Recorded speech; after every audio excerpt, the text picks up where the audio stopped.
नमस्कार साथियों, स्वागत है आपका ऑडियो कहानी बाय संयोगिता में, जहां हम जीवन की उन कहानियों को सुनते हैं जो हृदय को छू जाती हैं और आत्मा को जगा जाती हैं। आज हम शुरू कर रहे हैं एक ऐसी जन्मगाथा जिसने दुनिया को ध्यान, मौन और विद्रोह की एक नई दृष्टि दी। यह है ओशो की कहानी।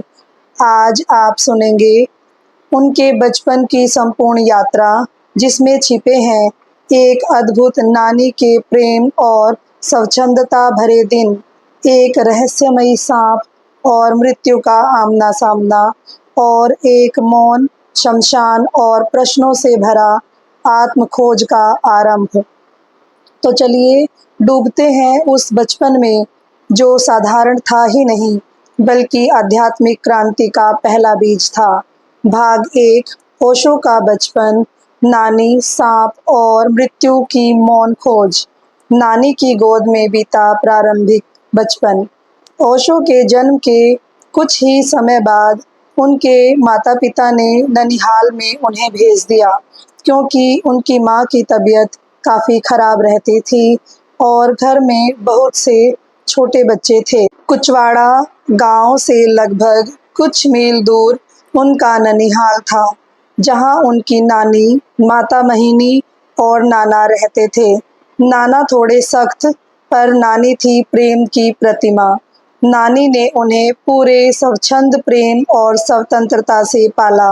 ना कोई रोक, ना कोई टोक। वे खेलते, कूदते, भागते, चुपचाप घंटों अकेले पेड़ों के नीचे बैठते और नानी बस दूर से मुस्कुराकर देखती रहती।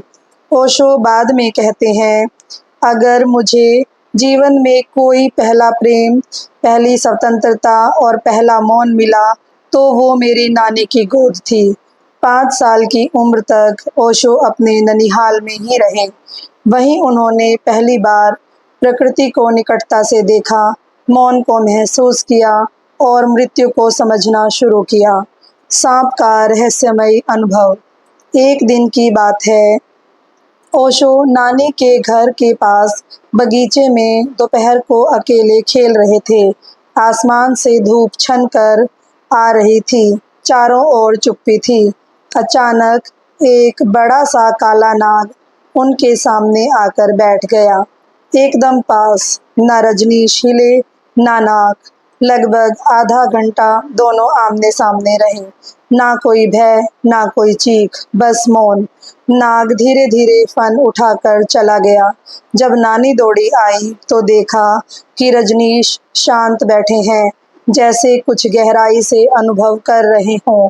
बाद में ओशो ने कहा, वो सांप मेरे जीवन में मृत्यु का पहला संदेश लेकर आया था। वो एक सन्यासी की तरह मुझे देख रहा था और फिर चला गया। इस घटना ने मृत्यु से डर नहीं, बल्कि जिज्ञासा भर दी।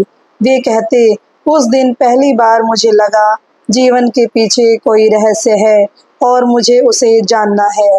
मृत्यु और शमशान से मित्रता। जब वे 7 वर्ष के हुए, उनके नाना की मृत्यु हुई। ये ओशो का दूसरा गहरा सामना था मृत्यु से। जब लोग रो रहे थे, रजनीश एक कोने में खड़े शव को निहार रहे थे, शांत, चुप, प्रश्नों से भरे। उन्होंने माँ से पूछा, नाना कहाँ गए? क्या अब वो कभी नहीं लौटेंगे? क्या मैं भी मर जाऊंगा? माँ चुप थी, पर बेटे के भीतर प्रश्नों का तूफान उठ चुका था। उसके बाद उन्होंने कई बार शमशान जाना शुरू किया, कभी किसी की चिता देखने, कभी चुपचाप रात बिताने, कभी खुद से मृत्यु को समझने। बचपन की अद्वितीय दुनिया, मौन, पेड़, आकाश और आत्मा। उनका बचपन अब 2 दुनियाओं में बटा हुआ था। बाहर की दुनिया, स्कूल, लोग और समाज, और भीतर की दुनिया, मौन, मृत्यु, आत्मा की प्रकृति। वे घंटों अकेले तालाब के किनारे बैठे रहते, कभी पेड़ से बातें करते तो कभी चुपचाप झील में झांकते। लोग कहते, ये लड़का अलग है। कभी हंसता है, कभी घंटों कुछ नहीं बोलता, कभी देर रात शमशान चला जाता है। पर ओशो अपने ही भीतर यात्रा पर निकल चुके थे। शिक्षा और समाज से दूरी। विद्यालय उनके लिए जेल जैसा था। किताबों के पाठ उन्हें उबाऊ लगते थे। शिक्षक उन्हें ज़्यादा सोचने वाला कहते थे। उन्होंने एक बार गुरु से पूछा, आप जो पढ़ा रही हैं, क्या आपने खुद उसका अनुभव किया है? शिक्षक क्रोधित हो गए। ओशो कहते हैं, बचपन से ही मैं अनुभव को पढ़ाई से ऊपर रखता था। मुझे जीवन समझना था, रट्टा नहीं। भाग 1 का निष्कर्ष। नानी, सांप और मृत्यु से बने आत्मा के आयाम। तो मित्रों, यह था ओशो का संपूर्ण बचपन, जिसमें था नानी की गोद का प्रेम, सांप से मिला रहस्यमयी संकेत, मृत्यु की मौन शिक्षा, प्रकृति से संवाद और समाज से अलग सोचने वाला एक बालक।